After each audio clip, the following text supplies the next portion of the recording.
Bienvenue sur Ways of Blooming, un podcast pour s'épanouir personnellement, spirituellement et dans sa relation à l'autre. Je m'appelle Annabelle, je suis psychopraticienne et thérapeute de couple et dans ce podcast, j'aborde des sujets qui me passionnent à la fois personnellement et professionnellement. Alors aujourd'hui, on va parler d'une théorie qui est hyper utile de connaître quand on veut mieux comprendre les besoins émotionnels à la fois de soi-même et éventuellement des autres, notamment de son ou sa partenaire. On va parler de la théorie de l'attachement. Qu'est-ce que cette théorie et comment est-ce que nous formons des attachements aux gens qui nous sont proches, notamment nos figures parentales en tant qu'enfants et ensuite nos partenaires amoureux. On va parler de quels sont les 4 styles d'attachement qui ont été découverts, théorisés. Et qu'est-ce qu'ils impliquent pour nos relations intimes. Tout cela dans l'idée d'apprendre à mieux se connaître et de mieux comprendre nos rôles, les rôles que nous jouons et le rôle que notre partenaire joue dans la dynamique amoureuse. Alors, si tu es une personne qui t'est déjà retrouvée dans une situation de « fuis-moi, je te suis » ou « suis-moi, je te fuis », cet épisode pourrait te parler. Si tu t'es déjà demandé pourquoi tu avais sans arrêt l'impression que ton ou ta partenaire ne t'aimait pas assez et que tu avais sans arrêt l'impression qu'il ou elle allait t'abandonner, cet épisode est pour toi. Si tu es une personne qui a énormément de mal à s'ouvrir à l'autre et à être vulnérable et que l'engagement est ta peur la plus profonde, cet épisode est pour toi. Alors je ferai sans doute un deuxième épisode sur le sujet parce que c'est un sujet très vaste et qui pourrait mériter clairement plusieurs épisodes, en tout cas 2. Notamment, voilà, aujourd'hui je vais parler principalement de cette théorie, qu'est-ce qu'elle veut dire, comment elle se manifeste, quels sont ses différents styles d'attachement, et puis ensuite dans le deuxième épisode je pense que j'aborderai un peu plus comment avancer avec le style d'attachement qu'on a et comment éventuellement devenir plus sécure. Voilà.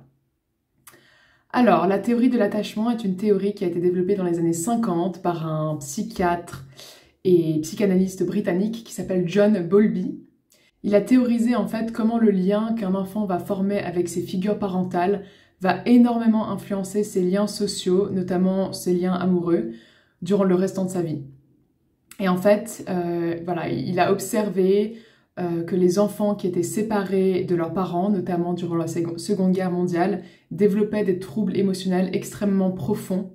Et en fait, il a proposé l'idée que le besoin d'un attachement sécurisant à une figure parentale n'est pas simplement un besoin secondaire, mais c'est un besoin primaire et biologique. Et en fait, rien que ça, cette idée-là, c'est une idée qui a un peu révolutionné la psychologie en général et la manière dont on réfléchit aux relations amoureuses, la manière dont on réfléchit à l'éducation parentale, parce que jusque-là, en fait, on n'avait pas vraiment compris à quel point les relations intimes étaient importantes de manière biologique pour l'être humain. Donc ça a été un peu un changement radical, le développement de cette théorie et la manière dont on pense aux relations intimes. Un exemple tout bête, c'est un précepte de l'éducation très courant a été que un enfant qui pleure dans son berceau pendant la nuit, en fait, c'est ok de le laisser pleurer et d'attendre que ça passe en fait parce que il va comprendre tout seul que finalement il va auto-réguler son émotion tout seul et puis petit à petit, le plus on l'ignore, le plus il va comprendre qu'il doit arrêter de pleurer.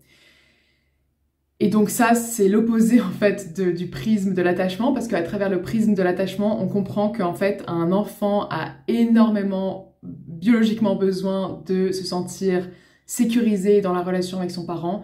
Et du coup, maintenant on a compris que c'est pas une bonne chose de laisser son enfant pleurer toute la nuit sans être réceptif à ses besoins et que c'est très important de donner le message à son enfant qu'on est présent avec lui ou elle et donc qu'on est réceptif à ses besoins émotionnels. Et donc quand l'enfant pleure pendant la nuit, ce n'est pas un caprice, c'est un besoin émotionnel que l'enfant est en train de manifester. Donc c'est important que le parent soit réceptif à ça et aille réconforter l'enfant parce que à travers ce réconfort, c'est comme ça que l'enfant intériorise l'idée que j'ai des parents qui sont là pour moi. Je suis en sécurité dans mon lien avec mon parent. Et donc voilà, c'est exactement ça en fait un peu le fondement de la théorie de l'attachement. Alors, il y a eu une deuxième contributrice très importante à la théorie de l'attachement. Elle s'appelle Mary Ainsworth. C'est une psychologue américaine qui a beaucoup, du coup, collaboré avec Bowlby. Et elle a aidé à grandement améliorer et enrichir cette théorie de l'attachement parce qu'elle a conçu une méthode d'observation appelée la situation étrange dans les années 1970, qui a permis d'identifier les différents styles d'attachement chez les enfants et ensuite, du coup, comment ils se manifestent chez les adultes. Donc en fait, cette fameuse situation étrange, c'était une observation des enfants entre 1 an et 18 mois, en laboratoire du coup, où le but était d'observer comment l'enfant réagit à une séparation avec sa figure d'attachement principale, qui était généralement la maman, et dans un environnement inconnu, d'où le nom de situation étrange, puisque la situation était étrange du point de vue de l'enfant. Et donc c'était une situation où, pour la faire un peu court, on emmenait la maman avec l'enfant dans une pièce inconnue, du coup inconnue à l'enfant. Et au début, du coup, la maman était là avec l'enfant, etc. Et ensuite, il y a un étranger qui entre dans la pièce. Et donc, on observe aussi voilà, comment est-ce que l'enfant réagit à l'introduction de cet étranger dans la pièce. Et ensuite, la maman va être amenée à quitter la pièce en laissant l'enfant, du coup, seul dans cette pièce inconnue avec l'étranger. Et on observe comment est-ce qu'il réagit à cette séparation. Et ensuite, on demande à la maman de revenir dans la pièce et on observe comment l'enfant réagit à la réunion avec sa maman. Et ensuite, il y a d'autres voilà, il y a d'autres étapes de cette observation où il va ensuite y avoir un moment où l'enfant est laissé seul, donc sans l'étranger aussi, et puis ensuite la mère à nouveau va repartir et à nouveau revenir. Et à chaque fois, en fait, l'idée c'est qu'on observe comment est-ce que l'enfant réagit à la fois à la séparation et puis réagit au moment où la mère revient pour essayer de réconforter son enfant. Et à travers donc ces observations dans cette situation étrange, Mary Ainsworth et Bowlby ont donc pu catégoriser trois styles, à la base 3 styles d'attachement différents. Ensuite, il y en a eu un 4e qui a été ajouté par une autre psychologue américaine qui s'appelle Mary Main. Donc elle a rajouté le 4e style. Donc les 3 premiers styles sont le style sécure, le style anxieux, le style évitant. Et ensuite, Mary Main, donc une autre psychologue, a rajouté le style désorganisé, ou bien on dit aussi anxieux évitant, puisque le style désorganisé est en fait une combinaison du style anxieux et du style évitant. Alors je vais parler du coup un petit peu de comment est-ce que ces différents styles d'attachement se manifestent dans un adulte, parce que c'est ça qui est intéressant, enfin c'est intéressant aussi chez un enfant parce que ça nous permet de comprendre d'où ça vient, mais voilà, on est des adultes maintenant, aujourd'hui, du coup c'est intéressant de comprendre comment ces différents styles se manifestent en tant qu'adultes, dans nos relations en tout genre, mais principalement dans nos relations amoureuses. Alors, un adulte anxieux, donc un adulte qui présente un attachement qu'on dit anxieux, va avoir généralement une assez grande peur de l'abandon. Va être quelqu'un qui va avoir besoin d'être beaucoup rassuré dans ses relations intimes et qui va souvent avoir une grande peur d'être rejeté. Et donc généralement, cette personne-là va aussi développer des comportements de compensation face à cette grande peur du rejet et de l'abandon. Notamment, ça peut être des comportements de contrôle ou bien éventuellement aussi tomber dans des dépendances émotionnelles, où la personne va avoir énormément de mal à se détacher de l'autre, éventuellement quand l'autre présente des comportements malsains, puisque la peur de l'abandon et du rejet est tellement grande que en fait, la personne va prioriser rester dans un lien même si le lien est malsain, au-delà du fait de se séparer en fait, parce que la séparation est tellement intensément douloureuse et anxiogène. Et donc ces personnes-là, souvent ont éventuellement pas une grande confiance en eux-mêmes et ont souvent du mal à faire confiance aux autres aussi. Et donc elle va présenter aussi certains comportements pour essayer de se rassurer dans le lien, notamment à travers des grandes émotions qui vont pouvoir être exprimées, pas toujours de la bonne manière, normalement. Mais en tout cas, voilà, le lien est tellement précieux et doit être gardé à tout prix qu'en fait la personne va être à même d'accepter des choses malsaines ou bien même d'adopter elle-même des comportements malsains, tout ça dans le but de toujours garder ce lien vivant.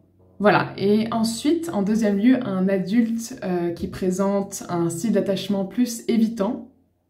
C'est une personne qui va paraître en apparence relativement stable et autonome. Une personne qui va avoir besoin de pas mal d'indépendance, qui va paraître assez indépendante comme ça en apparence. Et donc relativement stable en fait, généralement en apparence plus stable qu'une personne anxieuse, mais qui par contre va avoir pas mal de difficultés à former des liens intimes et à les garder éventuellement, et aussi qui va avoir énormément de mal à s'ouvrir émotionnellement à quelqu'un d'autre. Quelqu'un qui va avoir généralement extrêmement peur de la vulnérabilité et extrêmement peur des émotions en général et d'exprimer ses émotions à quelqu'un d'autre. Et donc, de par cette peur de la vulnérabilité, la personne va généralement avoir des comportements de distanciation émotionnelle, voire de rejet de l'autre personne, ce qui fait que ça peut aussi créer des difficultés dans la relation amoureuse et intime. Parfois aussi, c'est des personnes qui ont du mal à garder, comme je l'ai dit, une relation intime tout court. Mais si elles sont en effet dans une relation intime, voilà, vont avoir énormément de mal à exprimer leurs émotions et leurs ressentis. Et aussi, important de mentionner, une grande peur de l'envahissement. Donc une grande peur d'être envahi et de perdre le contrôle d'eux-mêmes ou d'elles-mêmes. Ensuite, le style désorganisé, comme je l'ai dit tout à l'heure, qui a été rajouté un peu plus tard dans la théorie, qui était donc un mélange du style anxieux et évitant. Ça va être du coup une personne qui va être un peu dans une ambiguïté, une ambivalence et un manque de congruence dans sa manière d'aborder la relation. Donc il va y avoir vraiment à la fois ce rapprochement de la peur de l'abandon et donc j'ai besoin de toi, sois proche de moi, et à la fois ce rejet de l'intimité où on prend une grande distanciation de l'autre et on se referme sur soi-même. Et donc en fait, le désorganisé, c'est une combinaison des deux styles où en fait la personne navigue sans cesse entre anxieux, évitant, et en fait, il y a du coup ce manque de congruence dans la manière dont elle aborde la relation amoureuse. Et généralement, le style désorganisé est quand même plus relié à des traumatismes un peu plus importants qu'on a pu vivre dans son enfance. Et c'est pourquoi, en fait, il y a une présentation qui peut paraître un peu plus chaotique de la relation, parce que il y a eu potentiellement pas mal plus de chaos dans l'enfance. De chaos et une grande insécurité dans l'enfance, voilà. Et puis en dernier lieu, du coup, le quatrième style d'attachement, c'est le style d'attachement qu'on dit sécure. Et là, c'est une personne qui va avoir à la fois une certaine stabilité intérieure, donc être capable d'avoir une certaine confiance en elle-même et à se ressourcer intérieurement, et à la fois une capacité d'ouverture à l'autre et d'ouverture émotionnelle et intime. Et donc voilà, c'est une personne qui à la fois a une sécurité interne et une sécurité externe dans ses relations. Donc capacité à former des liens amoureux et à se montrer vulnérable et à s'ouvrir émotionnellement, et aussi capacité à se réguler soi-même et avoir assez confiance en sa propre stabilité intérieure au niveau émotionnel. Et donc en général, c'est vrai qu'on dit que le style sécure est un peu le style idéal vers lequel aspirer en fait, puisque c'est le style où on a réussi à créer cette fameuse sécurité de l'attachement. Et ça va beaucoup en fait nous faciliter nos relations amoureuses et ça va créer voilà, une bien plus grande stabilité dans ces relations si on arrive petit à petit à se rapprocher du style sécure. Et donc oui, il est tout à fait possible de se rapprocher du style sécure. Ce n'est pas parce qu'on présente actuellement un autre style d'attachement qui est plus insécure qu'on est voilà, condamné à jamais à rester là-dedans. Il est tout à fait possible de se rapprocher du style sécure. Et l'autre chose qui est importante à mentionner, c'est que ces styles d'attachement sont assez dynamiques. C'est-à-dire que ce ne sont pas des boîtes dans lesquelles on s'enferme. C'est en fait quelque chose qu'il est plus utile de regarder comme un spectre. Donc voilà, on a le spectre de l'attachement, on a la sécurité au milieu, et ensuite on a le spectre anxieux, le spectre évitant, et on se retrouve quelque part sur ce spectre.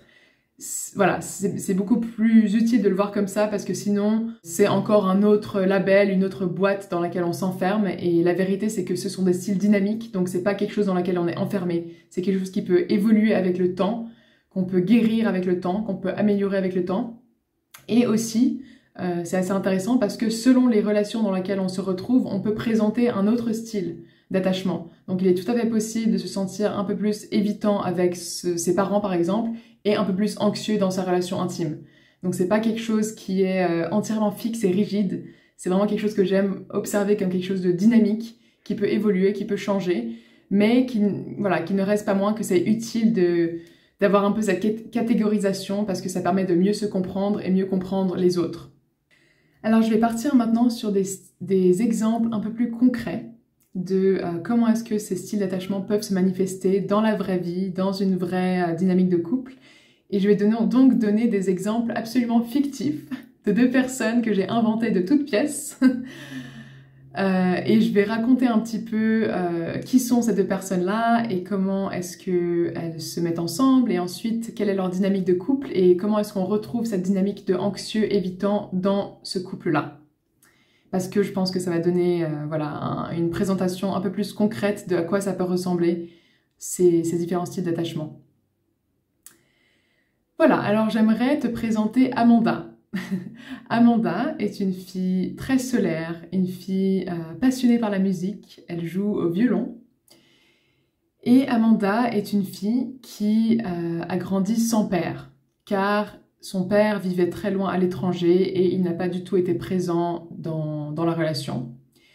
Amanda avait donc une mère qui a dû beaucoup travailler pour subvenir aux besoins de sa fille et qui n'avait pas toujours le temps de s'intéresser à elle parce qu'elle était très occupée au travail et que des fois, du coup, elle était là, des fois, elle n'était pas là, c'était pas toujours très clair pour Amanda. Amanda a aussi passé beaucoup de temps avec sa grand-maman, sa grand-mère donc maternelle, qui a un peu été comme un substitut maternel aussi, et donc qui était une figure d'attachement très importante aussi pour Amanda.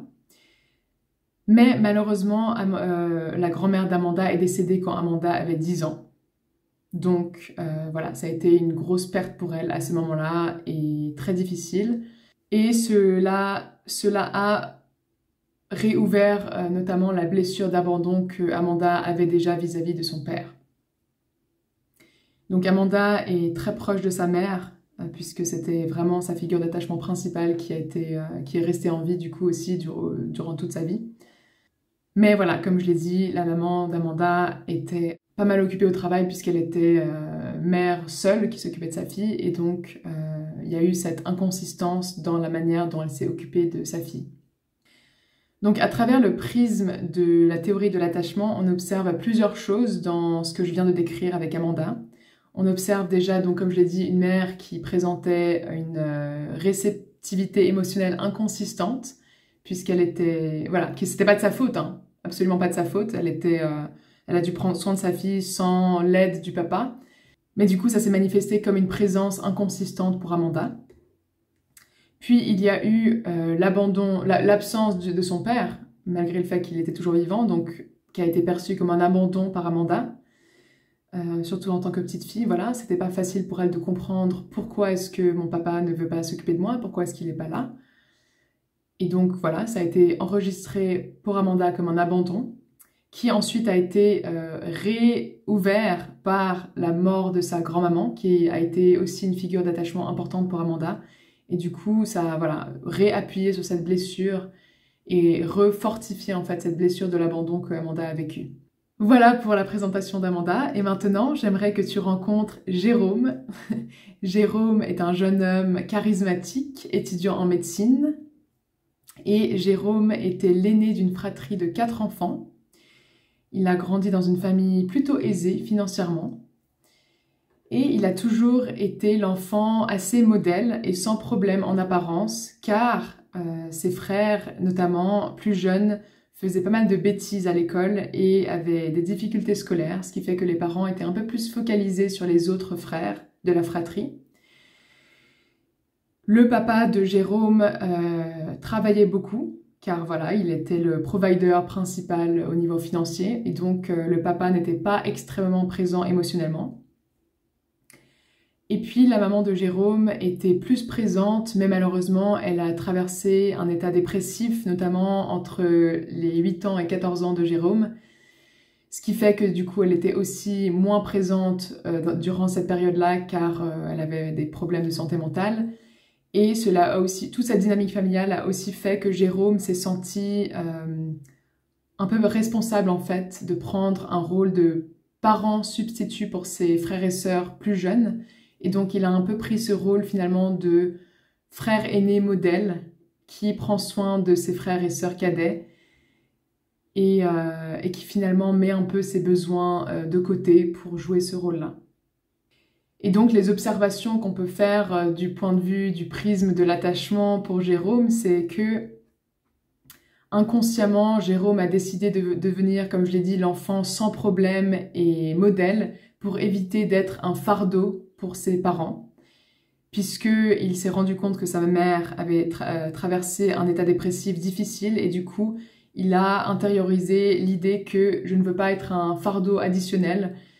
Et en plus, voilà, le père qui n'est pas extrêmement présent émotionnellement, Jérôme a eu cette impression que ses besoins émotionnels n'étaient pas vraiment importants.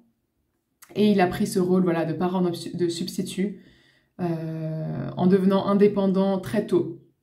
Donc plus tôt que la normale. Voilà, il a pris ce rôle d'enfant modèle. Alors Amanda et Jérôme se rencontrent sur une application de rencontre. Nous sommes en 2025, c'est une rencontre moderne. Et il est tout de suite charmé par le sourire, la positivité et la sensibilité d'Amanda. Amanda est une fille qui donne beaucoup d'elle-même très rapidement. Et donc il est attiré par cette générosité qu'elle a et cette attitude très solaire. Amanda est attirée par le charisme et le charme de Jérôme et elle est attirée aussi par la stabilité qu'il renvoie.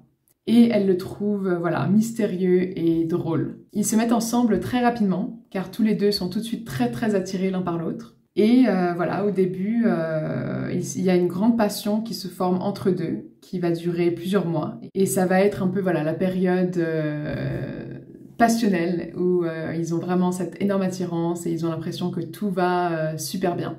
Mais, puisque Amanda est une personne qui donne beaucoup d'elle-même et qui s'attache très rapidement, elle va très rapidement s'attacher à Jérôme. Et après quelques mois, il se rend compte qu'en fait, elle lui écrit vraiment tous les jours et qu'elle demande de plus en plus d'attention de sa part et qu'elle est de plus en plus demandante de réciprocité émotionnelle. Et Jérôme, de son côté, est un peu plus sur la retenue. Il peine à verbaliser ses sentiments pour Amanda. Et donc, voilà, ça fait que Amanda se sent de plus en plus insécure dans cette dynamique. Et puis un jour, Jérôme doit malheureusement annuler un de leurs rendez-vous à cause de révision pour ses examens de médecine. Et Amanda va devenir extrêmement émotionnelle. Et ils vont avoir un appel téléphonique, elle va se mettre extrêmement en colère. Elle va commencer à lui crier dessus, puis pleurer au téléphone. Et face à ça, Jérôme se sent totalement ébahi et démuni. Et petit à petit, en fait, il commence à se sentir de plus en plus étouffé. Et ses propres peurs de l'envahissement vont commencer à ressurgir. Et donc face à ça, Jérôme commence à mettre de plus en plus de distance avec elle. Il répond de moins en moins régulièrement aux messages, ou il répond voilà, avec un espace de plus en plus long. Et puis, quand Amanda le confronte face à ça, il met la faute sur ses révisions d'examen qui lui prennent tout son temps, et il a de moins en moins de temps à lui accorder, malheureusement, voilà. Et il se dit, en fait, dans sa tête que, voilà, s'il arrive à donner un peu plus d'espace à Amanda, elle pourra se calmer et puis devenir de plus en plus raisonnable. Et finalement, si elle arrive à se focaliser plus sur sa passion pour le violon et sur ses amis, voilà, petit à petit, elle va se calmer et puis les choses vont rentrer dans l'ordre. Ou en tout cas, c'est de cette manière-là que Jérôme réfléchit. Malheureusement, ça ne fonctionne pas vraiment puisque Amanda se sent de plus en plus insécure et se met de plus en plus souvent en colère rapidement quand ils passent du temps ensemble. Et elle lui fait de plus en plus de reproches qui sont extrêmement incisifs. Et face à sa colère, Jérôme ne sait pas vraiment comment réagir, il se sent vraiment totalement démuni et donc il reste silencieux face à ces vagues de colère qui arrivent pour attendre que ça passe en fait. Parce qu'il se dit, enfin, il n'arrive pas à savoir comment réagir, du coup il se ferme totalement, il reste silencieux, ce qui fait que malheureusement ça amplifie de plus en plus la colère d'Amanda qui a l'impression qu'en fait il s'en fiche totalement d'elle et de ses sentiments. Donc voilà, malheureusement il s'enferme de plus en plus dans ce cercle vicieux, cette dynamique où finalement Amanda se sent de plus en plus rejetée et seule. Elle a un énorme sentiment de solitude, ce qui fait qu'elle se met de plus en plus en colère contre Jérôme. Et Jérôme se sent de plus en plus incompris et envahi et il se renferme de plus en plus sur lui-même, ce qui fait que Amanda est d'autant plus en colère, et le fait qu'Amanda soit d'autant plus en colère fait que Jérôme se renferme d'autant plus sur lui-même. Donc c'est vraiment ce cercle vicieux-là dans lequel il s'enferme malheureusement. Et puis donc un jour, Jérôme décide que la relation prend beaucoup trop de son espace mental et il décide malheureusement de mettre fin à cette relation en expliquant à Amanda qu'il doit se focaliser sur ses examens et qu'il n'a plus de temps, il n'a plus assez de temps à accorder à la relation parce que sa carrière doit passer avant et que voilà, il n'a plus de temps à lui accorder. Alors je pourrais m'arrêter là, et voilà, ça peut être la fin de l'histoire d'Amanda et Jérôme. Ça, c'est une version de l'histoire.